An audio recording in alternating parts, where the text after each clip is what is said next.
मौजूद हूँ एक डांडिया नाइट में। माहौल आप देख सकते हैं, जी हाँ, ये एक गजब का माहौल है। ये जोश और ये उत्साह देखते ही बन रहा है। आपको हम बता दें, पूरे देश में गरबा और डांडिया नाइट की धूम है। शारदीय नवरात्र है और इस मौके पर आपको बता दें, इस वक्त हूँ तो मैं नोएडा में, लेकिन ये आपको गुजरात के फील से कहीं भी कम नहीं होगा। जी हाँ, आपको हम बता दें, यहाँ पर हर एक शख्स, हर उम्र के लोग यहाँ पर मौजूद हैं और जबरदस्त डांडिया नाइट हो रहा है। देखिए किस तरह से डीजे वहाँ पर मौजूद है, पूरी बैंड वहाँ पर मौजूद है और जबरदस्त कार्यक्रम यहाँ पर रखा गया है जो पूरी रात चलने वाला है। आपको बता दें, यहाँ पर जितने भी लोग हैं पूरी तैयारी से आए हैं, चनिया चोली और क्या कुछ नहीं, क्योंकि जितने भी ट्रेडिशन है और ट्रेडिशनल ड्रेस के साथ साथ आपको बता दें, यहाँ पर ये जो म्यूजिक आप सुन रहे हैं, ये म्यूजिक, ये बीट्स, इस बीट्स पर पूरी रात लोग डांस करने के लिए तैयार हैं। और यहाँ पर आप देख सकते हैं डांडिया के साथ साथ बॉलीवुड नाइट भी यहाँ पर हो रहा है। गजब का माहौल, क्या उत्साह है, और जो उत्साह है वो अपने चरम पर है। कोई भी आज रात घर जल्दी जाने वाला नहीं है। तो ये माहौल आपको हम दिखाएंगे, क्योंकि गुजरात में भी जमकर गरबा नाइट हो रहा है। तमाम तस्वीरें आपको मैं यहाँ से दिखाती रहूंगी, लेकिन आपको बता दें कि कुछ तस्वीरें ऐसी होती हैं जो कि चर्चा का विषय होती हैं। उन टॉप वीडियोस को आपको हम दिखाते हैं जो चर्चा चौराहे पर है। उसमें आपको बता दें कि अयोध्या के हनुमानगढ़ी में खास करके संतों की रामलीला चल रही है, बेहद चर्चा में, जाकर देखिए। नवरात्र उत्सव को लेकर पूरा देश माता रानी के जयकारों से गुंजायमान हो रहा है। मंदिरों और दुर्गा पंडालों में माता के दर्शन पूजन के लिए हर दिन श्रद्धालुओं का तांता लग रहा है। नवरात्र के 5वें दिन माँ दुर्गा के स्कंद माता स्वरूप की पूजा के लिए भी सुबह से ही श्रद्धालु पहुंचने लगे। इस अवसर पर माता की पूजा अर्चना के साथ विशेष आरती में शामिल होने का भी उन्हें सौभाग्य प्राप्त हुआ। मान्यता है कि माँ स्कंद माता की आराधना करने से ज्ञान, वैराग्य और मोक्ष की प्राप्ति होती है।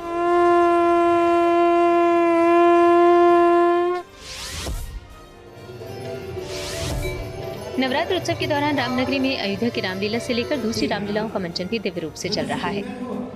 हनुमानगढ़ी के पास संतों की रामलीला का भी दर्शक खूब आनंद उठा रहे हैं। इस रामलीला की विशेष बात यह है कि इसका आयोजन अयोध्या के प्रमुख संत करते हैं, जिसमें मध्य प्रदेश से आए कलाकार रामायण के प्रमुख पात्रों राम, लक्ष्मण, सीता, हनुमान और रावण की भूमिका निभाते हैं।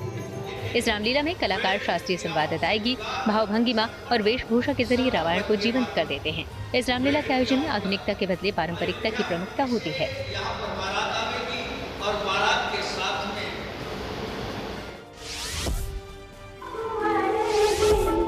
यूपी के प्रयागराज में भी नवरात्र उत्सव के दौरान जगह जगह रामलीला का मंचन चल रहा है। पत्थरचट्टी, पजावा और कटरा रामलीला कमेटी की रामलीलाओं में गंगा जमुनी तहजीब की मिसाल देखने को मिल रही है।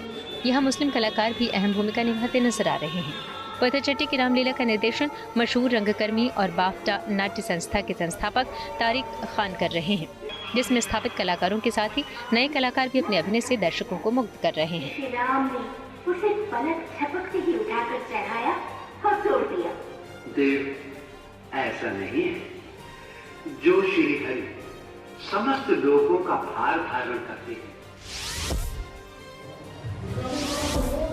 बलून से तैयार हार्ट का शेप ड्रम पर थाप देने वाले भी दिल का ही आकार बनाए हुए हैं। दरअसल मुंबई में यह आयोजन ही विश्व हृदय दिवस के मौके पर हुआ, इसलिए यहाँ दिल को तवज्जो दी गई है। पवई के डॉक्टर LH हीरानंदानी हॉस्पिटल में डॉक्टरों के लिए इस अफ्रीकन डिजेम्बे ड्रम सेशन का आयोजन किया गया, जिसमें मौजूद लोग एक साथ ड्रम पर एक लय में हाथ आजमाते दिखे। इस कार्यक्रम में 50 से ज्यादा डॉक्टर शामिल हुए। ये कार्यक्रम डॉक्टरों को तनाव से राहत दिलाने के मकसद से आयोजित किया गया।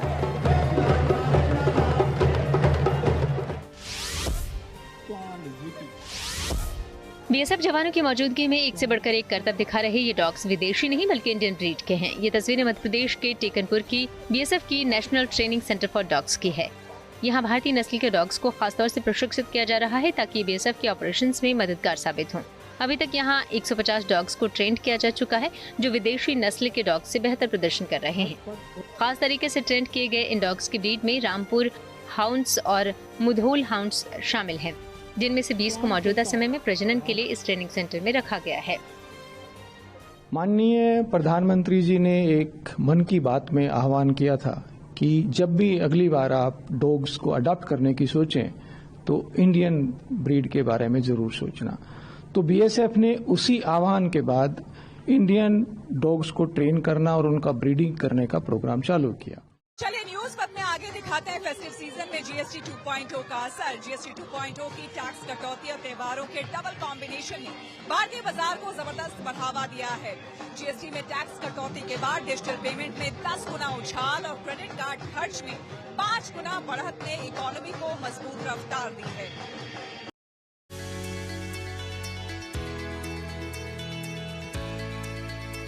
कस्टमर को सीधा मतलब कि जीएसटी का फ़ायदा हो रहा है, प्लस कंपनी भी कुछ स्कीम दे रही है, तो काफ़ी उत्साह है कस्टमर को मतलब कि ख़रीदारी को लेके, और अच्छी खासी ख़रीदारी हो भी रही है। जीएसटी काफ़ी कम हो गया है, जिससे काफ़ी बेनिफिट मिला मुझे, और मैंने एक एसी भी परचेज़ किया और एक टीवी भी परचेज़ किया है। हमको लग रहा है जो 1 लाख की टीवी है वो 90,000 की है। टीवी जो 32 इंच के ऊपर है उस पर जीएसटी कम हुआ है, एसी पे कम हुआ है, तो हम एसी लेने ही आए हुए हैं, तो 2 या 3 हज़ार रुपया कम हुआ है एसी पे। जीएसटी 10% कम हुआ है जीएसटी, तो उसकी वजह से काफ़ी ज़्यादा राहत हो गया। जैसे अगर वो जीएसटी के बिना लेते तो 1 लाख के ऊपर गाड़ी पड़ रही थी। ओवरऑल मिला के मुझे नहीं लगता कि हम लोग के ट्रेड में किसी तरह का बच्चों को बहुत ज़्यादा फ़ायदा मिला है। नवरात्र के पहले दिन जीएसटी की नई दरें लागू होने के बाद से ही लोगों ने दिल खोलकर खर्च करना शुरू कर दिया है। देश में त्योहारी सीजन शुरू होते ही भारतीय अर्थव्यवस्था ने भी रफ्तार पकड़ ली, लेकिन इस बार ये रौनक सिर्फ त्योहारों की वजह से नहीं है, बल्कि जीएसटी 2.0 की नई दरों की भी इसमें बड़ी भूमिका है। जीएसटी 2.0 और फेस्टिव सीजन के डबल इफेक्ट के चलते कंज्यूमर डिमांड में जबरदस्त उछाल आया है, और वहीं डिजिटल ट्रांजैक्शन के आंकड़ों ने तो सारे रिकॉर्ड तोड़ दिए हैं। आरबीआई के आंकड़ों के अनुसार सोमवार को कुल इलेक्ट्रॉनिक भुगतान बढ़कर 11.31 लाख करोड़ रुपए हो गया, जो पिछले दिन दर्ज 1.18 लाख करोड़ रुपए से लगभग 10 गुना अधिक है। मंगलवार को भी ये तेजी जारी रही। कुल 11.19 लाख करोड़ रुपए के डिजिटल भुगतान हुए, जो त्योहारी सीजन के लिए शुभ संकेत हैं। जीएसटी सुधारों ने जिनमें टैक्स स्लैब की संख्या आधी कर दी गई, वहीं कार, मोटरसाइकिल और घरेलू उपकरणों जैसी वस्तुओं पर टैक्स कम कर दिया गया, जिससे कंज्यूमर डिमांड में जोरदार बढ़ोतरी देखी गई, जिससे ऑटोमोटिव कंपनियों को सबसे ज्यादा फायदा होने की उम्मीद है, क्योंकि कई कारों पर जीएसटी टैक्स 28% से घटाकर 18% कर दिया गया, जिससे डीलर और उपभोक्ताओं की बुकिंग में बढ़ोतरी हुई है। जीएसटी 2.0 रिफॉर्म सरकार ने अनाउंस किया, और सिर्फ गाड़ियों पर ही नहीं, बाकी सारे सेक्टर्स को इम्पैक्ट किया। बेसिकली सारी चीज़ें, हमारी रोज़मर्रा की ज़िंदगी की चीज़ों पर भी भारत सरकार ने जीएसटी कम किया, तो काफ़ी इम्पैक्ट इसका भारतीय बाज़ारों में दिख रहा है। इनफैक्ट अभी अगर गाड़ियों की बात करें, 2 व्हीलर्स और 4 व्हीलर्स इंक्लूडेड, अभी हम देख रहे हैं रिकॉर्ड ब्रेकिंग रिस्पॉन्स आ रहा है। मारुति सुजुकी ने इनफैक्ट 3 से 4 दिनों में लगभग 80,000 गाड़ियाँ बेच दी हैं। रोज़ 80,000 की इंक्वायरीज उनको आ रही है। 2 व्हीलर्स जो देखा जाए, मोटरसाइकिल्स और स्कूटर्स, उसकी भी डिमांड काफ़ी अच्छी हो रही है। कंज्यूमर ड्यूरेबल इलेक्ट्रॉनिक जैसे TV, AC, fridge, washing machine, smartphones, इसमें भी काफ़ी ज़्यादा ग्रोथ दिख रही है।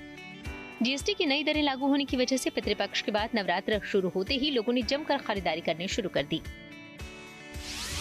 मीडिया रिपोर्ट्स के मुताबिक नई दरें लागू होने के पहले ही दिन डिजिटल ट्रांजैक्शन में 10 गुना की जबरदस्त बढ़ोतरी दर्ज की गई। शुरुआती 2 दिनों में तो रोजाना लगभग 11 लाख करोड़ रुपए तक के ट्रांजैक्शन हुए, और ये दिखाता है कि लोग अब कैश की जगह डिजिटल पेमेंट को कितना पसंद कर रहे हैं। लोग सबसे ज्यादा कार, मोटरसाइकिल और होम अप्लायंसेस पर खर्च कर रहे हैं। बाजार विशेषज्ञों का मानना है कि पितृपक्ष खत्म होने और नवरात्रि की शुरुआत के बाद खरीदारी का जो सिलसिला शुरू हुआ है, वो दिवाली तक जारी रहेगा। ये आंकड़े साफ दिखाते हैं कि कैसे त्योहारों और जीएसटी कटौती ने मिलकर डिजिटल पेमेंट को एक नई ऊंचाई दी। एनईएफटी में 21 सितंबर के मुकाबले 22 सितंबर को 1.6 लाख करोड़ रुपए का ट्रांजैक्शन हुआ, जो एक दिन में जबरदस्त उछाल है। यूपीआई और आईएमपीएस ट्रांजैक्शन में भी लगातार बढ़ोतरी देखी गई, जो छोटे और बड़े दोनों तरह के भुगतानों में डिजिटल माध्यमों की बढ़ती स्वीकार्यता को दिखाता है। अभी हम जिस स्टॉल पर मौजूद हैं, ये इक्का इलेक्ट्रॉनिक्स का है, और ये इंडिया का सबसे बड़ा एलईडी मैन्युफैक्चरर है। अच्छी बात यह कि इनका जो प्लांट है वो यूपी में है, नोएडा में है, और यहाँ पर हम ये समझने की कोशिश कर रहे हैं कि जीएसटी के बाद जो बात हो रही है कि सबसे ज़्यादा इलेक्ट्रॉनिक्स आइटम्स सस्ते होंगे, उसका असर क्या होगा मार्केट पर, इकोनॉमी पर, ये हम समझने की कोशिश कर रहे हैं। मेरे साथ प्रवीण गोयल जी हैं जो कि प्रेसिडेंट हैं, और मेरे साथ सोनम गुप्ता हैं जो कि सीईओ हैं।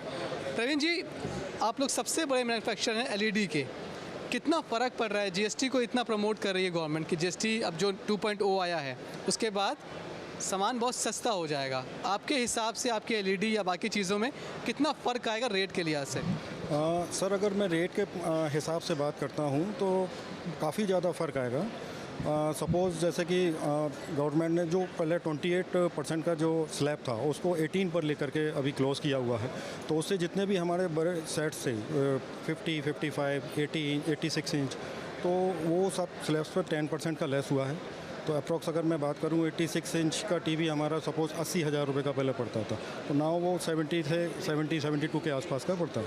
तो अभी क्या रहा है कि जो हमारे जो वायर्स हैं जो पहले छोटे स्क्रीन से कंप्रोमाइज़ करके काम चला रहे थे, तो आज वो सारा प्रोडक्ट उनके मतलब ख़रीद में आ गया है, अप्रोच में है। तो ये इससे हमारे को, हमारी इंडस्ट्री को, टीवी इंडस्ट्री को, बड़े सेट्स का जो अभी सेल्स था इंडिया का रेशो था वो काफ़ी कम था, अब इससे इसको बूम मिला है। जीएसटी 2.0 का सबसे ज्यादा फायदा अगर किसी ने उठाया है तो वो क्रेडिट कार्ड यूजर्स हैं। नई जीएसटी दरें लागू होने के पहले 3 दिनों में ही क्रेडिट कार्ड स्पेंडिंग में 5 गुना की जबरदस्त बढ़त देखी गई। जहां पहले ये रोजाना की औसत स्पेंडिंग 5 से 6,000 रुपए की रेंज में रहती थी, वो बढ़कर 20 से 25,000 रुपए तक पहुंच गई।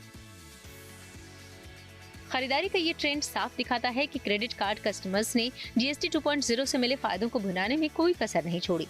खासकर त्योहारों के इस मौसम में जहां बड़े खर्चों की उम्मीद होती है, क्रेडिट कार्ड्स ने लोगों को फाइनेंशियल सुविधा के साथ साथ बचत का मौका भी दिया है। ऑनलाइन प्लेटफॉर्म जैसे अमेजोन, मीशो, इन लोगों ने, इन कंपनीज ने in fact record breaking numbers report करे हैं। लगभग 24 से 28 करोड़ लोग रोज ऑनलाइन आकर शॉपिंग कर रहे हैं और न जाने कितने करोड़ की शॉपिंग ऑलरेडी हो रही है। इसके नंबर्स अभी एंड में आएंगे। हालांकि जो बाकी सेक्टर है जैसे रिटेल अपैरल सेक्टर है, ज्वेलरी एंड जेम सेक्टर है, इसमें भी भारत सरकार ने काफ़ी रियायत दी है, कंज्यूमर्स को काफ़ी बेनिफिट दिया है, क्योंकि जो टैक्सेशन 28% से था वो 18% पे आ गया और 12% वाला अब 5% पे आ गया। तो काफ़ी रियायत सरकार ने दी है। इनफैक्ट सबसे ज़्यादा जो भारत सरकार ने फ़ायदा दिया है आम आदमी को वो है FMCG, जिसमें हमारे मिठाई, स्नैक्स, बेवरेजेस, फेस्टिव कंजम्पशन जो होती है उस पर GST की दरें कम करी गई हैं। तो काफ़ी ज़्यादा फ़ायदा आम आदमी को हुआ है। हमारी मिठाइयाँ के प्राइसेस कम हो गए हैं।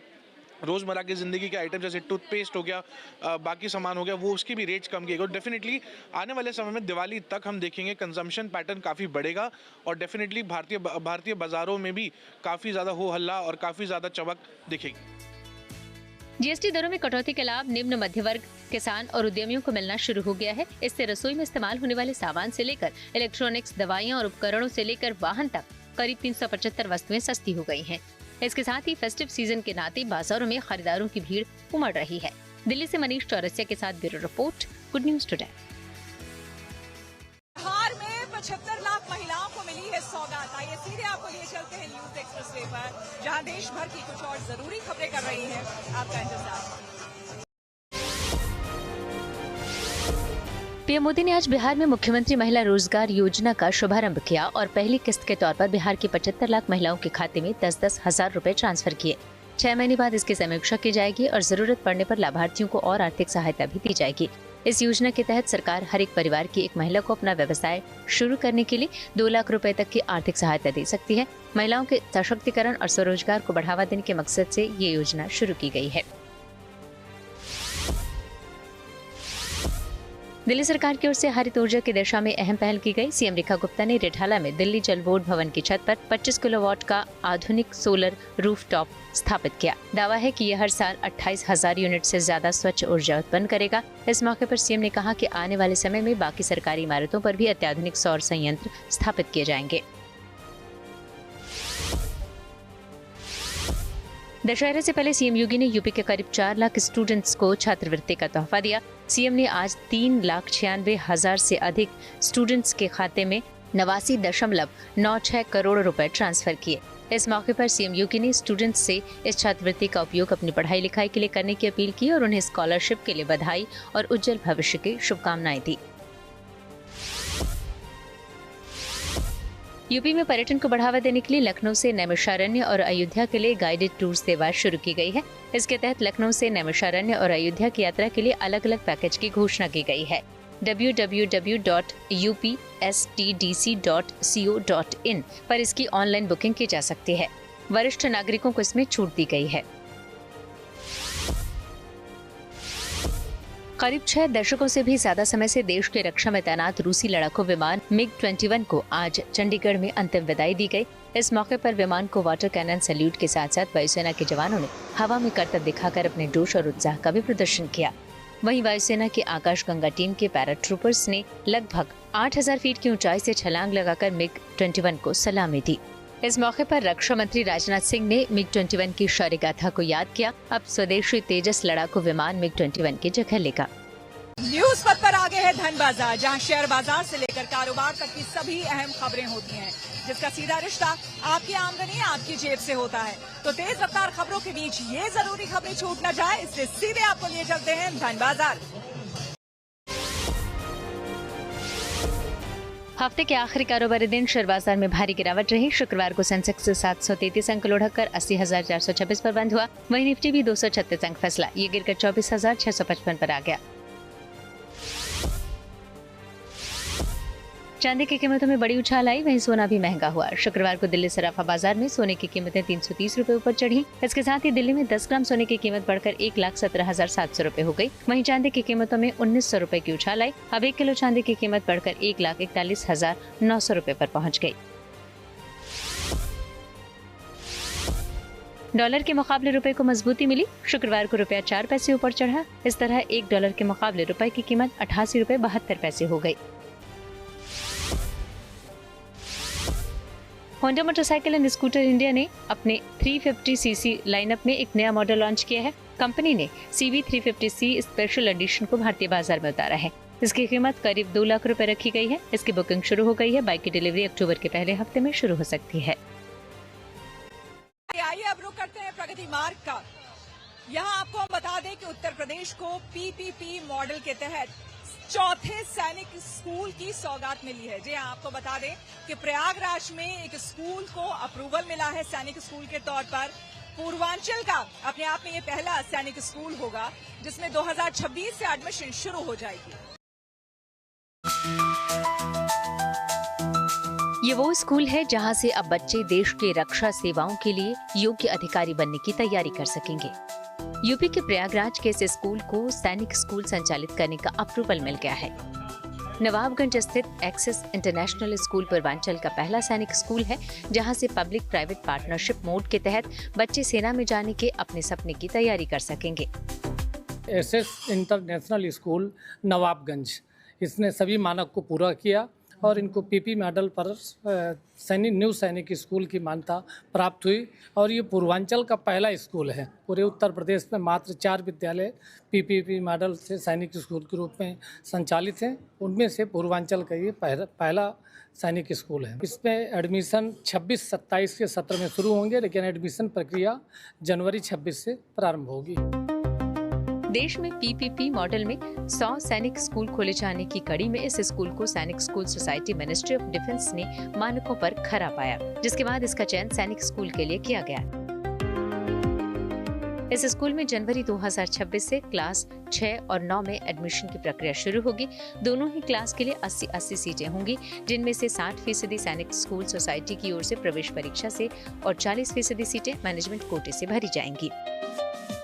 इसमें CBSE के नॉर्म के आधार पर पढ़ाई होगी और पूरा बच्चों के सर्वांगीण विकास के लिए सारी फैसिलिटी होगी, चाहे खेल का हो, चाहे बच्चों के जिम का हो, क्लब का हो, इस तरह से सारी फैसिलिटी उस विद्यालय में होगी। पढ़ाई के साथ साथ चरित्र निर्माण भी उस स्कूल में किया जाएगा। अभी चूँकि इनका प्रारंभ जो होगा अप्रैल से होगा, अप्रैल 26 से, और फी स्ट्रक्चर और प्रवेश प्रक्रिया, मैनेजमेंट कैसे बच्चों को चयनित करेगा, ये सारा कुछ डायरेक्शन आएगा दिसंबर लास्ट में सैनिक स्कूल सोसाइटी द्वारा, तो उसके आधार पर फिर उसको सर्कुलेट किया जाएगा। इस स्कूल का संचालन सैनिक स्कूल समिति के गाइडलाइन के तहत किया जाएगा। पाठ्यक्रम CBSE की होगी।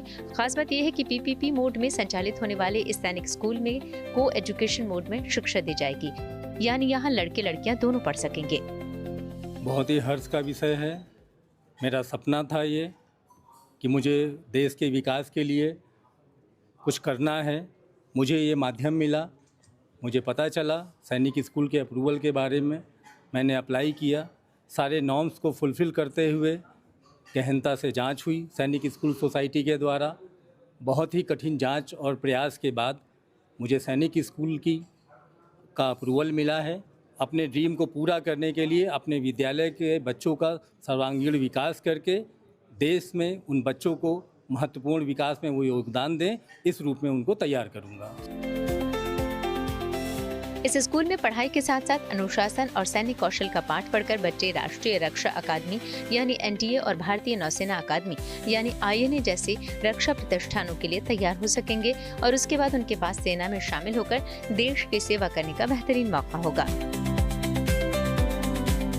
प्रयागराज से पंकज श्रीवास्तव के साथ bureau report, good news today.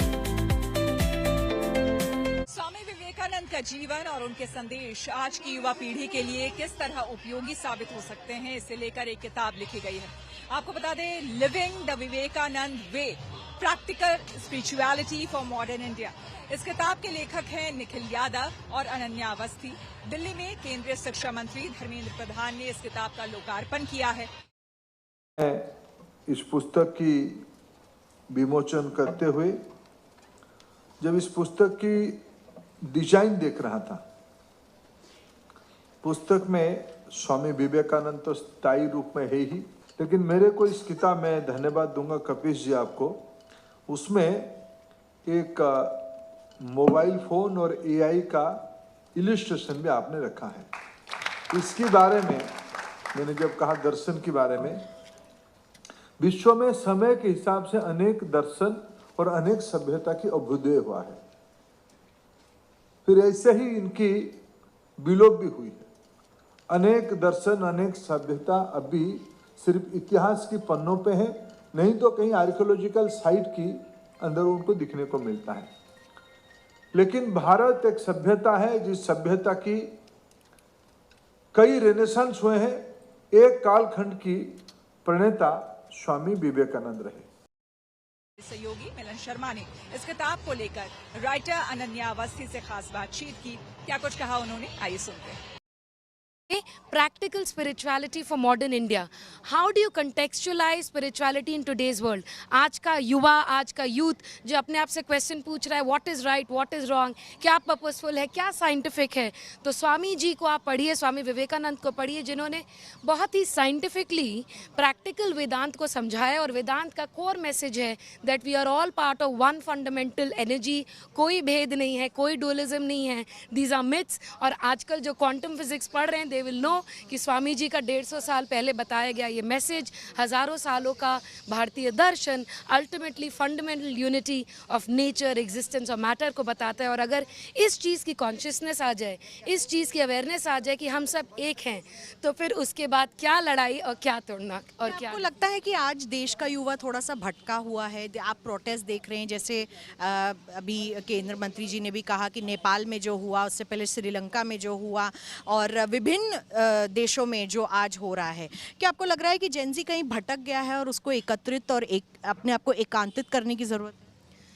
मुझे लगता है कि कोई भी देश हो, उसका एक नेशनल कैरेक्टर या नेशनल टेम्परामेंट ज़रूर होता है। हाँ, हम लोग बात करते हैं American way of life, O that's the British way of living. तो कहीं ना कहीं आज़ादी के बाद कुछ वर्षों तक एक हम लोगों का ये दुर्भाग्य रहा कि जो भारतीय दर्शन, जो इंडियन थॉट है, जो हमारा कोल वैल्यू सिस्टम है, उसकी तरह कहीं ना कहीं हम लोग इंटेलेक्चुअली तब भी कॉलोनाइज थे। We use to look down upon our own spiritual wisdom. कोई भी चीज़ आप इंडियन स्पिरिचुअल विजडम की बात करो, कहते तो ये तो पूजा पाठ है, ये तो रिचुअल है, इसका कोई साइंटिफिक मतलब नहीं है। बट मुझे लगता है कि भारत का युवा अलग है और भारत के युवा को ज़रूर स्वामी विवेकानंद का थॉट पढ़ना चाहिए, वेदांत पढ़ना चाहिए, भारतीय दर्शन पढ़ना चाहिए। और जितना भी ये जेनजी रेवोल्यूशन चल रहा है, अल्टीमेटली क्या है, ये सेंट्रीफ्यूगल फोर्सेस का बात करता है, ये अनार्की की बात करता है, ये चीज़ें तोड़ने की बात करता है। लेकिन स्वामी विवेकानंद वेदांत, भारतीय दर्शन जोड़ने की बात करता है, वननेस की बात करता है। और जितने कॉन्फ्लिक्ट्स अब दुनिया में आ रहे हैं, सूनर और later people are going to realise कि we need a universalistic framework, a universal consciousness to bring people from different ideologies on the same table to find solutions to the common problems that we have. इसी message से तो शायद देश के पूरे Gen Z को ये किताब पढ़नी चाहिए। क्या ये किताब भारत में हिंदी में भी उपलब्ध होगी हमारी जनरेशन के? एकदम, हमने शुरुआत इंग्लिश से की है और अमेज़ॉन और जितने आप ई कॉमर्स प्लेटफॉर्म सोच सकते हैं उसमें ये अवेलेबल है। रूपा पब्लिकेशंस के माध्यम से ये आई है, लेकिन हमारा ये ज़रूर एफर्ट रहेगा कि इसको हम लोग इंग्लिश से फिर हिंदी में भी लेकर के जाएं। नाइट में फुल ऑन मस्ती। मस्ती जारी है। जी हाँ, आपको हम बता दें कि हालांकि हूँ मैं नोएडा के एक सोसाइटी में, लेकिन आपको यहाँ बिल्कुल ऐसा नहीं लगेगा कि मैं किसी सोसाइटी में हूँ, क्योंकि इतने बड़े लेवल पे यहाँ पर आयोजन हुआ है। आप देख सकते हैं हजारों रेजिडेंट्स यहाँ पर आए हैं अपने फ्रेंड्स, अपनी फैमिली के साथ यहाँ पर झूम रहे हैं, नाच रहे हैं, गा रहे हैं और मस्ती के उस उत्सव को, माँ दुर्गा के उत्सव को मना रहे हैं, जहाँ पर डीजे की धुन है, बैंड है, बाजा है, ढोलक है, तमाम चीजें हैं। आप देख सकते हैं बाकायदा यहाँ पर पूरे बैंड को बुलाया गया है और यहाँ गुजराती गाने से लेकर बॉलीवुड, पॉप म्यूजिक, तमाम चीजें आपको यहाँ पर देखने को मिलेगी। और इसलिए आपको बता दें, आज की रात गरबा नाइट में होने वाला है धमाल, और ये धमाल इसी तरह से लगातार चलता रहेगा। आप कहीं मत जाइएगा, क्योंकि इसी तरह से खबरें हम आपको दिखाते रहेंगे। और इसी के साथ आज न्यूज पथ में मेरे साथ फिलहाल इतना ही। देखते रहिए गुड न्यूज टुडे।